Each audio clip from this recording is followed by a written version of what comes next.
What's going on, Space Monkeys? Welcome to Political Fight Club. I'm Robert Durden. We're going to continue with Dreamland today, seeing as my voice finally came back after being gone for about 10 days.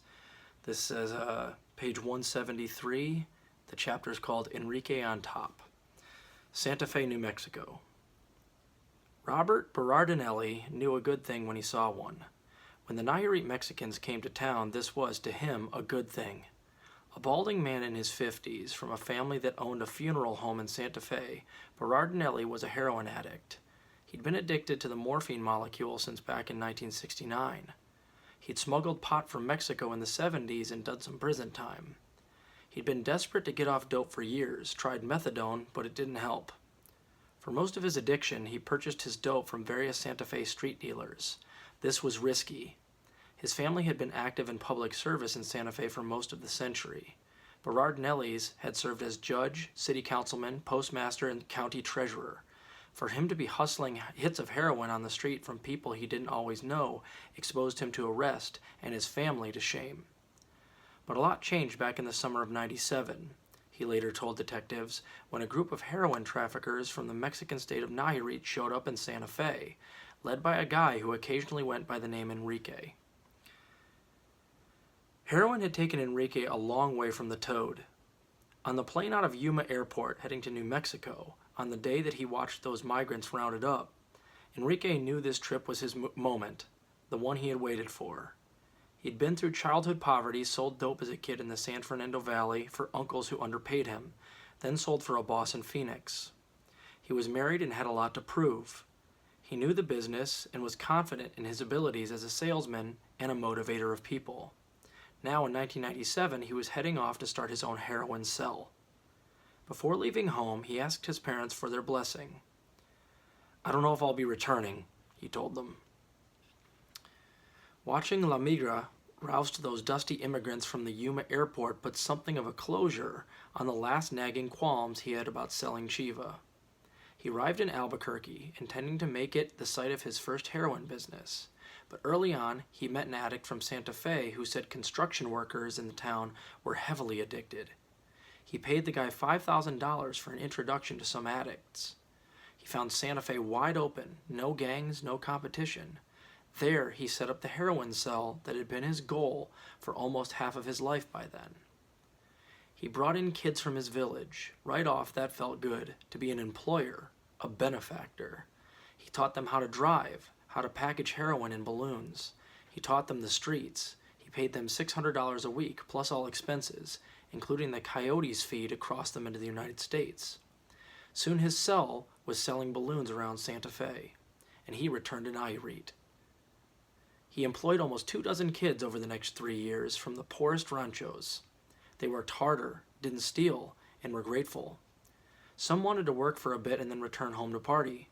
Others, as he had, wanted their own business and would work for him only as long as it took to gain experience and capital. Either way, he saw their serious moods as he sent them off to drive for him in northern New Mexico. Some pretended to joke around, but he knew it was a bluff. He knew how much was riding on their trips: a truck, a piece of land, a girl, the threat of many years in prison.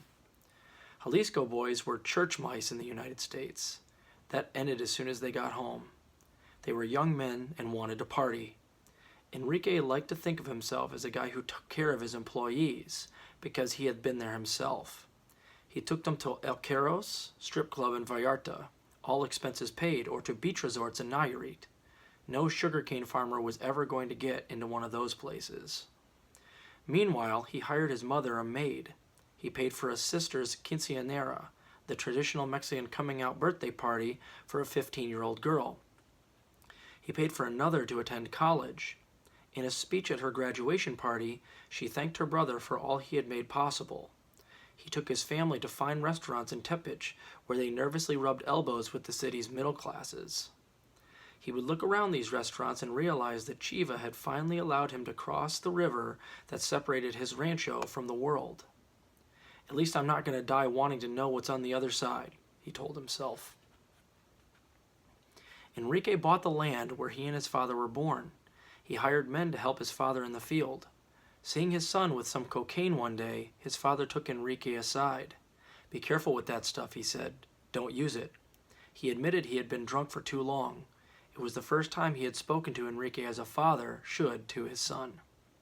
That's all fine, Enrique said, but why didn't you speak to me like this before? His father said nothing. You have to change, he upbraided his father. No more yelling. Rancho fathers didn't speak to their children, but instead resolved every problem with blows or orders. Heroin changed that in Enrique's house. Still, there were headaches, the kind every small businessman faces. Enrique was constantly having to set up apartments for his guys in Santa Fe, getting them new cellular phones and Nextels. When a cop stopped one of his drivers, that car was useless. Finding new workers wasn't that hard. Many men knocked on his door back home asking for work. But making sure they were trustworthy, then getting them up north and trained, that was a chore, and costly, too. He lived in the rancho, but was always returning to Santa Fe to supervise, make changes, corral his workers, and get them straight. From Santa Fe, he soon discovered the huge heroin market in tiny Chimayo, 25 miles north. He was content to supply the clans. With his black tar, the town that had endured decades of heroin addiction began to cave in. 2% of the population, 85 people, veteran addicts, many of them, who had lived for years on weaker heroin, died of black tar heroin overdoses over the next 3 years. Enrique's networks changed heroin in Santa Fe too. Now all Robert Berardinelli had to do was call a number. These New Mexicans had a delivery service just for heroin, like pizza. For years before they arrived, the dope was brown powder sold by junkies, who would dilute it. Quality varied widely week to week.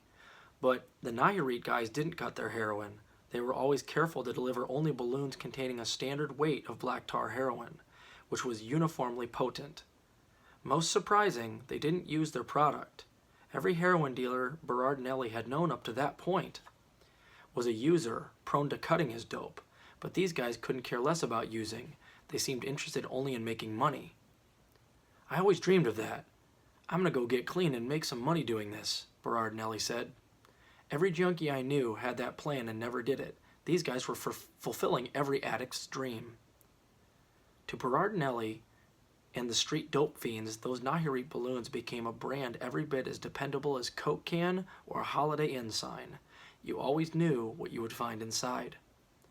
One day the Mexicans asked if Berardinelli could find them a car. They would pay him in heroin to put it in his name.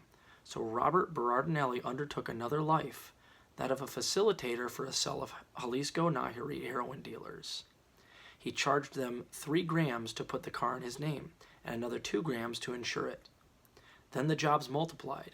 They asked him to wire their money back to Mexico, and he did. He put their pagers and cell phones in his name, and was paid on heroin. Occasionally, he would get a call from police telling him that a car registered in his name was being used by Mexicans who were stopped for speeding. He'd retrieve the car, and the Mexicans would pay him in heroin. When they asked him to find an apartment for a driver, he charged them 1 gram to find the place, 2 grams to fill out the lease application, and 1.5 grams to put the utilities in his name. Meanwhile, drivers rotated through every 3 months. They'd be taught the routes, Berardinelli told me when I tracked him down 14 years later in Santa Fe. They'd come up and make money, and they'd be gone, and you may never see them again. Some would be back 6 months later. They were just kids trying to make money. The American dream kind of deal. They said they were from Nayarit. They talked about how little money they'd make back home and how great it was that they could come up and get away with this and help their families. Back home, they were doing farm labor, any damn thing that they could get without a lot of education. At a car lot once, Berardinelli met Enrique, who appeared to be the boss. He wanted to trade a Nissan for a Cadillac. Berardinelli signed the purchase agreement, and Enrique gave him 5 grams of heroin. Berardinelli spoke a little Spanish. Over 9 months, Enrique visited him often, usually with a request to put a car or a cell phone in Berardinelli's name. He always came with free dope. Berardinelli remembered Enrique liked to play the tough guy at first, and usually came with an entourage of 3 or 4. But he lightened up when he discovered Berardinelli was an old smuggling hand. Berardinelli told them stories of crossing weed southeast of El Paso in airplanes driven by former Korean war pilots. He offered them cokes. Excuse me, I'm still sick. He offered them Coke since apparently they didn't drink. He never saw them high. Because of the way this business model ran, it was so much more relaxed, he said. There wasn't that element of fear in it. The dope was never cut. You got what you paid for. For a dope fiend like me, it was really just nice. I go from struggling every day to cop my drugs to having all the dope in the world. And all I have to do is put my name on a bunch of documents. They were giving me all this dope to do things I said I'd never do. Buy them cars, rent apartments. When you're strung out on that shit, you just don't think properly. Reason goes out the window. Excuse me. You compromise your moral compass. All I had to do was call them and they'd give me whatever I wanted. My addiction got worse and worse, like it did for a lot of people in northern New Mexico when they got here. So we'll start up the next chapter on page 178 next. Keep fighting that good fight out there, guys. Hope you're enjoying the book.